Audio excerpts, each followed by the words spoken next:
उससे पूर्व मनीष जैसे होनहार युवक से लेकर के, नहीं तो आईआईटी जैसे संस्थानों में पढ़कर के बाबा रामदेव ने मनीष कश्यप का किया समर्थन। बोला तेजस्वी यादव मनीष को रिहा कराओ, नहीं तो हम करेंगे आंदोलन।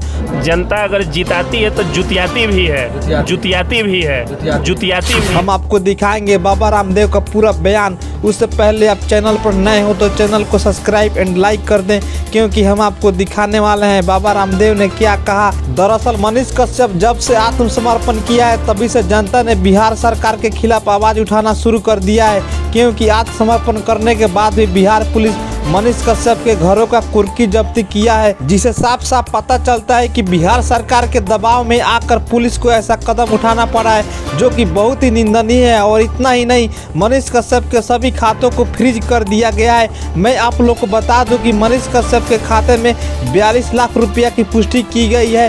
पुलिस का कहना है कि इतना रुपया खाते में आया कहां से, तो आप लोग की जानकारी के लिए बता दूं कि मनीष कश्यप 42 लाख रुपया यूट्यूबर फेसबुक से एक महीने में कमा लेते हैं। लेकिन पुलिस को यह सब मालूम है, पुलिस जानकर भी अनजान बन रही है, क्योंकि बिहार सरकार का दबाव है।